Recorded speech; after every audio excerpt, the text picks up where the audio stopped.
यवत police station हद्दीतील सर्व गणेश मंडळांना आणि गणेश मंडळांच्या अध्यक्ष कार्यकर्ते यांची आज सार्वजनिक मीटिंग आयोजित करण्यात आलेली आहे। पोलीस निरीक्षक नारायण देशमुख, त्याचप्रमाणे विभागीय बारामती विभाग गणेश बिरादार यांच्या उपस्थितीमध्ये आज यवत या ठिकाणी सर्व गणेश मंडळांची सार्वजनिक बैठक आयोजित करण्यात आलेली आहे। येणाऱ्या गणेश उत्सवामध्ये मंडळांनी दक्षपूर्वक घेण्याची काळजी आणि मंडळांचे कामकाजाबद्दल या विषयावर या ठिकाणी माहिती दिली जाणार आहे। कोणत्या गावात किती मंडळ आहेत आणि कोणत्या मंडळाचा काय उपक्रम आहे। या गणेश उत्सव हा मोठ्या प्रमाणात भरला जातो आणि या गणेश उत्सवाच्या निमित्ताने यवत या ठिकाणी यवत पोलीस स्टेशन हद्दीतील सर्व गणेश भक्त आणि गणेश मंडळांचे कार्यकर्ते मोठ्या संख्येने या ठिकाणी उपस्थित झालेले दिसून येत आहेत। पाटील रामकृष्ण आरे, तुमच्या गावातले मंडळ आलेत? परिचय द्या तुमच्या गावाचा, तुमचा परिचय द्या। कोणत्या गावचे पाटील आहात तुम्ही? मी उंडवडी पोलीस पाटील राजेंद्र जगताप। मी पाटील मी किशोर दिवेकर पोलीस पाटील वरवड मुक्ती अध्यक्ष। ओके ओके, तुमच्या गावातले आलेत मंडळ? हो, आमच्या गावात। पाटील नमस्ते।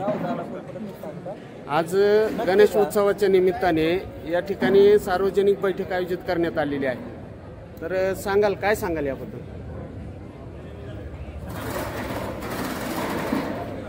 प्रत्येक गावामध्ये जे गणपतीची स्थापना केली जाते त्याचं योग्यरित्या पालन व्हावं त्या दृष्टीने आज पोलीस प्रशासनाच्या वतीने बैठक आयोजित केली आहे।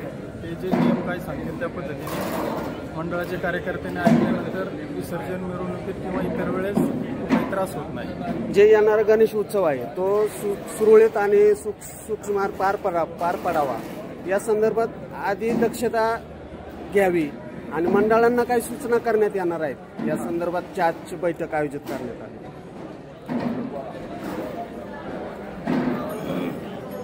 हॅलो, बघू या साईडला कोण कोण आहे।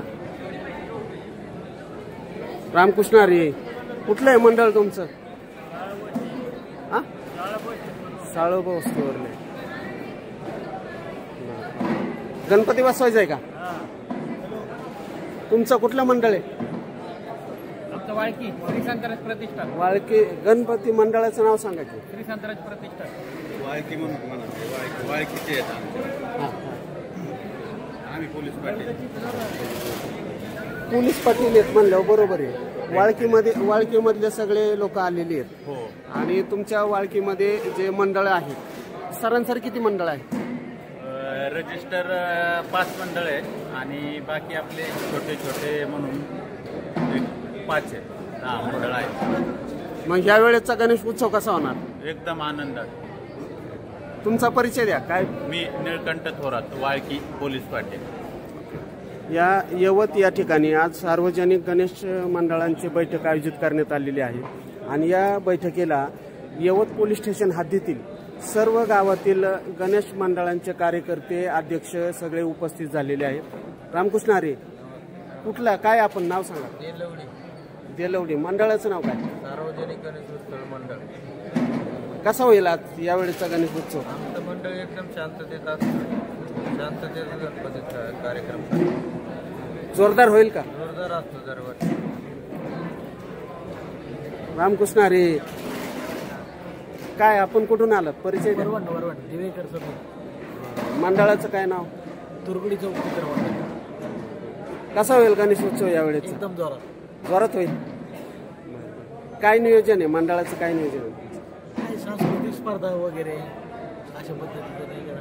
आज तर या गणेश मंडळाच्या संदर्भामध्ये आज मीटिंग आयोजित केली।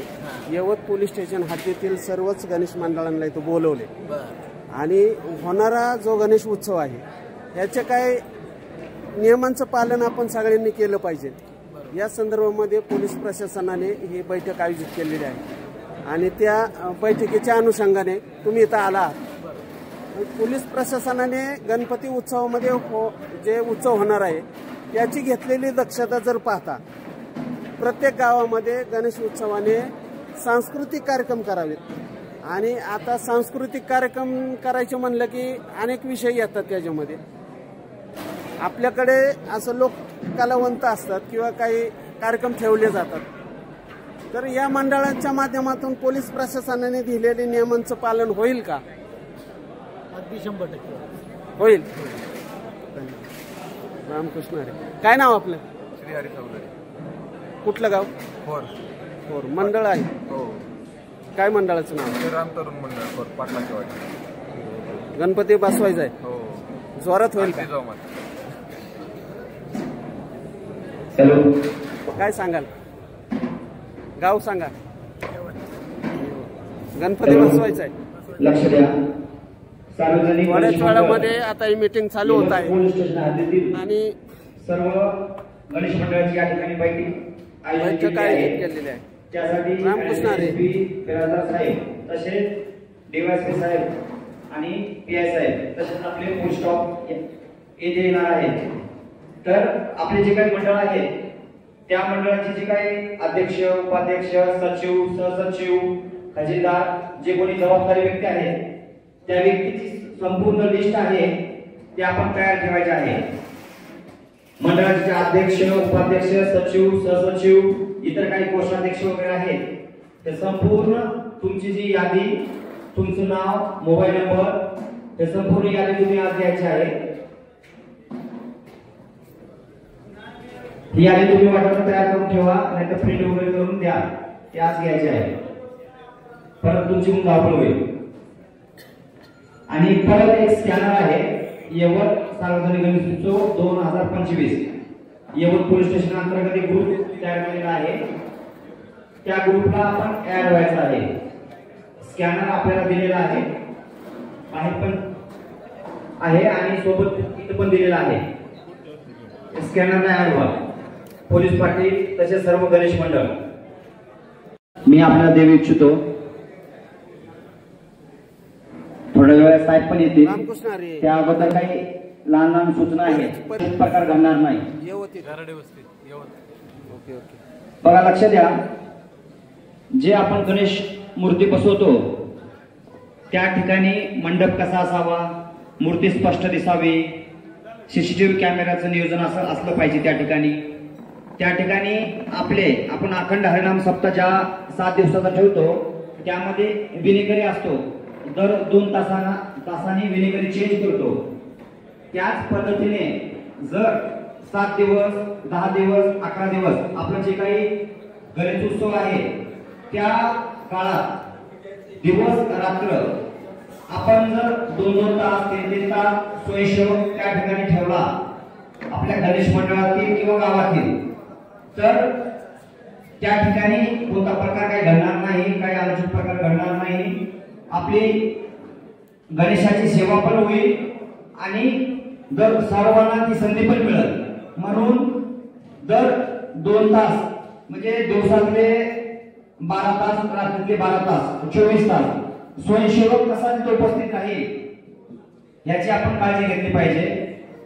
सीसीटीव्ही कॅमेरे त्या ठिकाणी बसवले पाहिजे की जर काही प्रकार घडला किंवा काही झालं तर त्या सीसीटीव्ही मध्ये ते सर्व चित्रीकरण त्या ठिकाणी होईल. दुसरी गोष्ट आपण जे काही मंडळ आहे आणि गणेश मूर्ती ज्या ठिकाणी बसवणार आहात तर ते काही वाहतुकीला अडथळा होईल असं आपण त्या ठिकाणी बसवायचं नाही. रस्त्यामध्ये किंवा असं गावाचे असे काही ठिकाण असत सार्वजनिक ठिकाण त्या ठिकाणी बसवा. वाहतुकीला अडथळा होता कामा नये. आणि जे काही इलेक्ट्रिक व्यवस्था असते त्या ठिकाणी वायर वगैरे असतं ते उघडा न राहता त्याला चिकटे वगैरे लावून त्याची काळजी घेतली पाहिजे. लोखंडाच्या वस्तू वगैरे असतात, शॉर्ट लागणं, लहान मुलं उड्या मारणं, या तिकडे जाणं ते आपलं कंटिन्यू लक्ष नसते तर त्या ठिकाणी इलेक्ट्रिक शॉर्ट लागल किंवा काय असं होईल अशा वायर्स आहेत उघड्या न ठेवता त्या ठिकाणी काळजी घेतली पाहिजे. तिथं गणेश भक्त येत असतात, पाण्याची व्यवस्था स्वच्छता ह्या गोष्टीची काळजी घेतली पाहिजे. मंडप कमान उभारताना उंच व्यवस्थित आणि मूर्ती अशी दिसली पाहिजे, स्पष्ट दिसली पाहिजे, अशी व्यवस्था केली पाहिजे.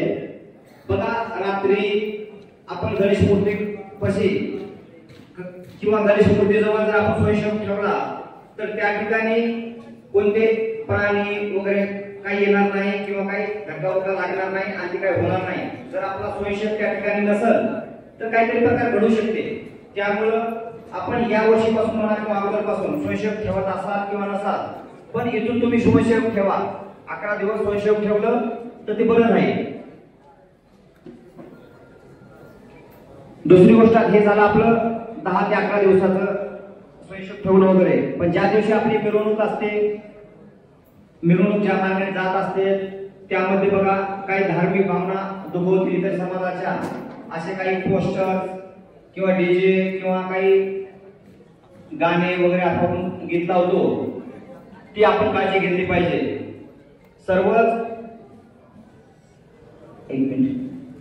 सर्व धर्माचा सर्वांना अभिमान आहे, परंतु इतरांच्या मनाला भावना दुखतील असं आपण कार्य केलं नाही पाहिजे. त्यामुळं मिरवणूक ज्या मार्गाने जात असत त्या मार्गाने बरेच काही धार्मिक स्थळ असतील, उदाहरणार्थ मस्जिद म्हणा, मंदिर, या सगळ्या गोष्टी असतात. मग तिथंच आपली मिरवणूक थांबवून ठेवणं, गुलाल उधळणं, फटाके फोडणं हे रेंगाळ न करता आपण आपलं जे काही धार्मिक मिरवणूक आहे ती वेळेत आपण व्यवस्थित केली पाहिजे आणि कायदा व सुव्यवस्थेचा प्रश्न निर्माण होणार नाही याची काळजी घेतली पाहिजे.